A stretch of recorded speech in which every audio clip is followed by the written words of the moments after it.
carnivore is meat, water, salt. That's it, okay?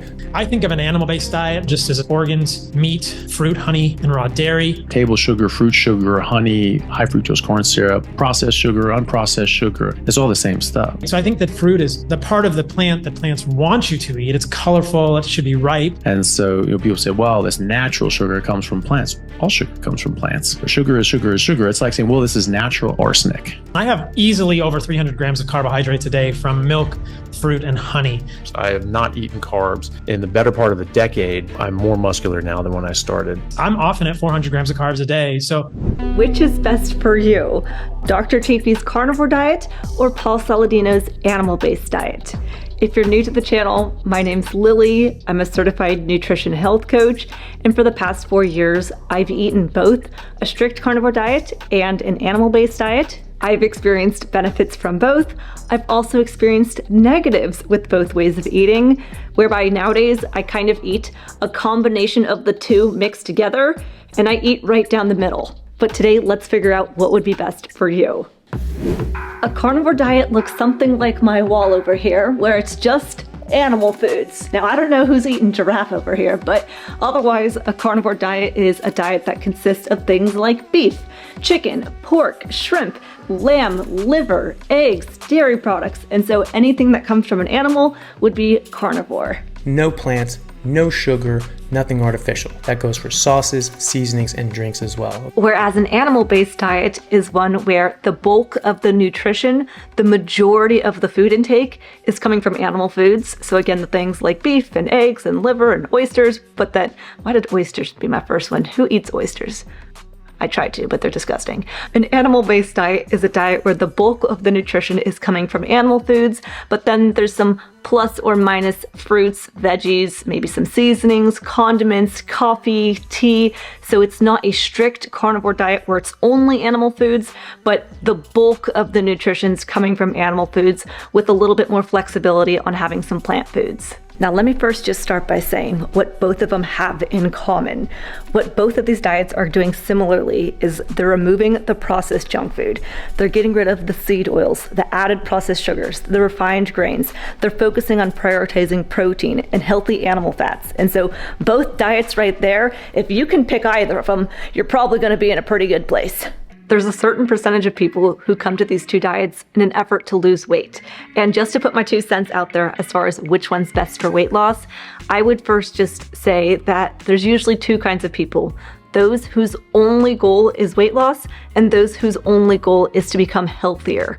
And I like that mindset because if someone is very honest with themselves and they're saying that I'm doing things that are making me healthier, then inevitably they end up seeing weight loss. But then if by the end of the month, the scale number doesn't reflect their efforts, it doesn't matter if the scale stayed the same or if the scale number went up or down, because at the end of the day, if they're honest with themselves, they said, you know what? I am becoming healthier. I have stopped eating the processed junk foods. I have stopped drinking alcohol. I have been getting to bed on time. I have been moving my body more and getting in more steps. And so this person's mindset can just feel a little bit more empowered to keep going when they're saying, you know what? I'm doing the things that are honoring my body, loving my body. And so it doesn't matter what the scale says, but often when someone's focusing on their health, they end up seeing weight loss. But if they don't, no big deal, I still know I'm being healthy. If my only goal was weight loss, I would just not eat for 30 days and then I would likely see a lot of weight loss, but also muscle loss and hair loss and loss of energy and low testosterone and less thyroid function, slower metabolism. And so just because you can lose weight eating any kind of diet doesn't necessarily mean it's going to be the healthiest. There's even studies that show that 6 out of 7 people who start a diet lose weight. Any kind of diet. It can be paleo, Atkins, calorie restriction diet, Weight Watchers, Beachbody, Mediterranean. 6 out of 7 people who start a diet lose weight. And I think it's because when people start a diet, they're often more intentional with their choices. They're being more conscious of what they're eating. Maybe they're getting in more steps and more body movement. And so often when people start any kind of diet, they see weight loss as a result of just being more aware of what they're eating and their daily life habits. But studies show that the 6 of 7 people who see weight loss, over 85% of them regain the weight within 3 years. And I like to ask why. Why would people lose the weight and then regain it? I think it's because if people loved the diet that they were eating and they always looked forward to it, then they wouldn't have had any reason to stop doing that and to regain the weight. And therefore, I think people are doing diets that either taste nasty. They're like, what? I've got to eat spinach smoothies and beef liver? And maybe people could do that for 30 days and see weight loss, but humans have a really hard time continuing to do something that they hate, and so they're likely not going to continue doing that long term. Or maybe the diet cost a lot of money, and so they could do it again for a short period of time, but eventually it's breaking the bank and they gotta stop. Or maybe the diet took too much time. They have to soak and sprout the beans and do the overnight oats, and it's just too time consuming. Or maybe the diet didn't fit in with their social life and their travel plans and their vacations, and so people, again, they end up falling off the wagon and not continuing with the diet. So for me, when it comes to which diet's best for weight loss, you can lose weight eating any kind of diet, but which one's going to be healthiest? And then there's many different ways people can eat to be healthy, but which one's going to be most enjoyable and sustainable for you?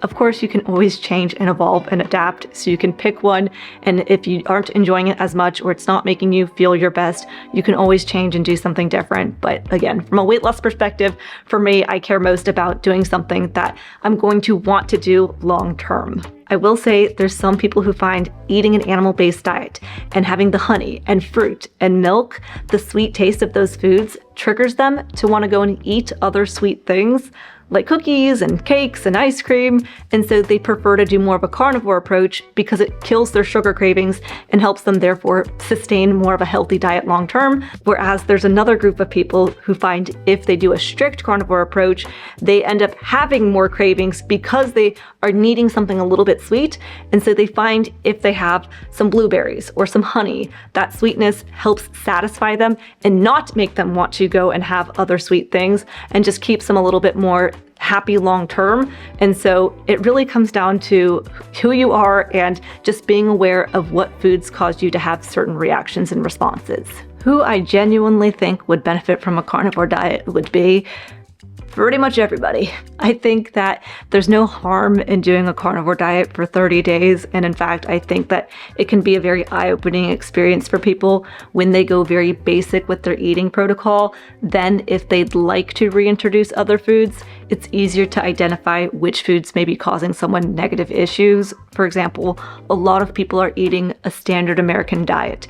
And so it's hard to know when they have that headache. Was it from the French fries, the ketchup, the milkshake, the chips, the apple, the raspberries, the avocado, the chicken? Like, which food was it? Because so many people eat so many foods throughout the day, it's hard to know which foods may be causing the itchy skin and the poor sleep and the fatigue come the middle of the day. And therefore, I think that by going very basic, eating only meat, then if someone wants to reintroduce other foods, it's easier to identify, oh, it was the onion. The onion's the thing that gives me the headache. So my humble opinion is I would do a 30-day strict carnivore approach.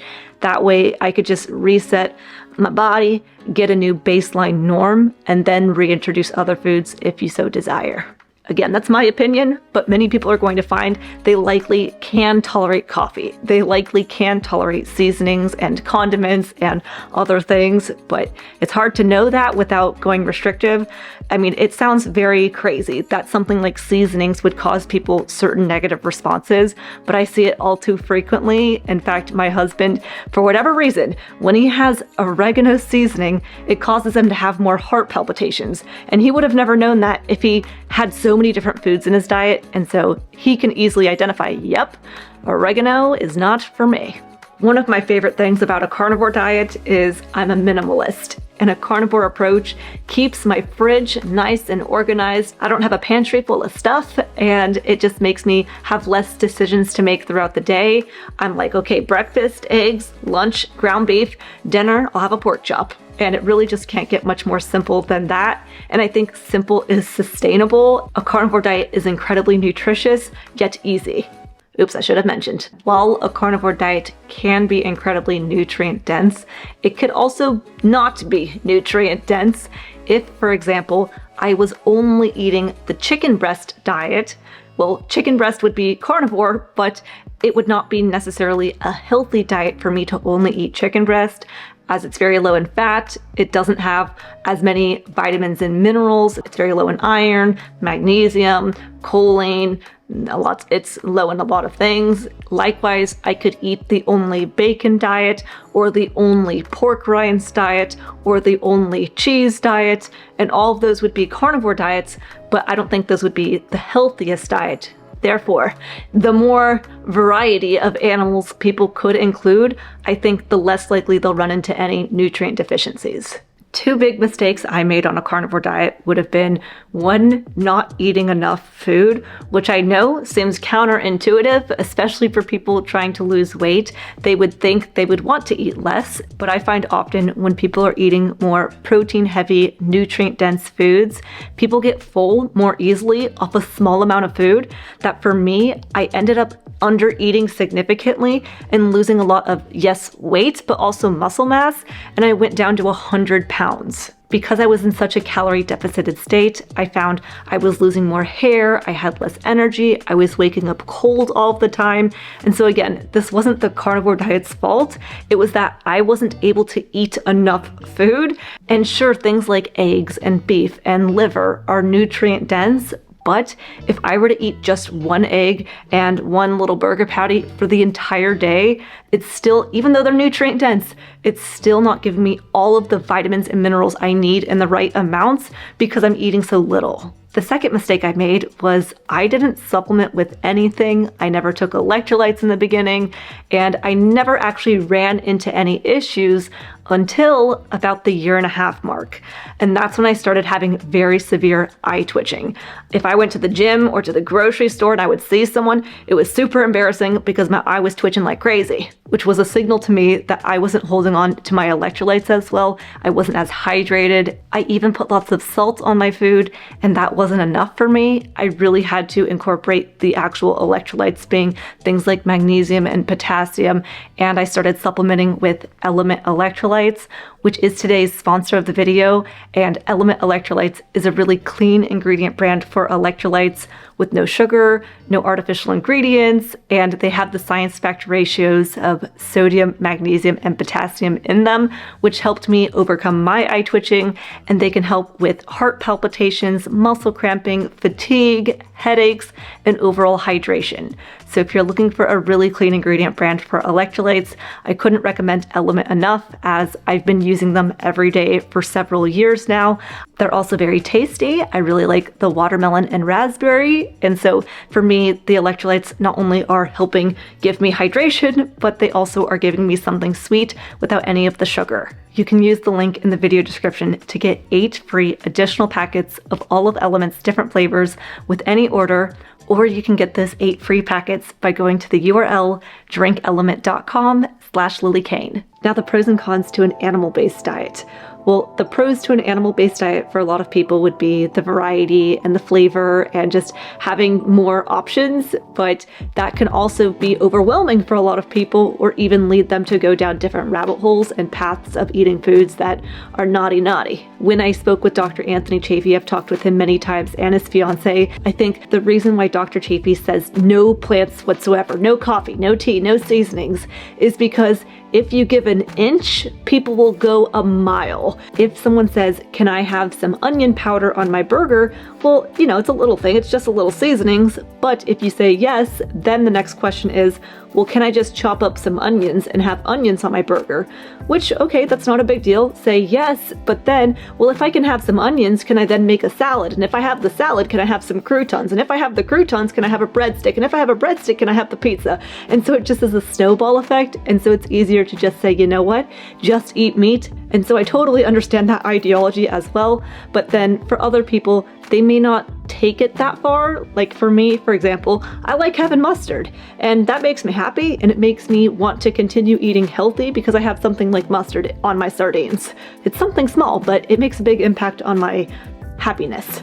So an animal-based diet pro would be having more variety. I think also just having more electrolytes in the fruits and things can help people stay more hydrated naturally without supplementation. And then on top of that, some people find that when they do more carnivore, their sleep becomes impaired, and by having more carbohydrates, it can help them with their sleep. I've heard someone say before that during the day they do carnivore because they feel better when they're running on more fat and the ketones, that their brain functions better, they have a more productive day. But then in the evening time, they do more animal-based because the carbohydrates can help them with their sleep.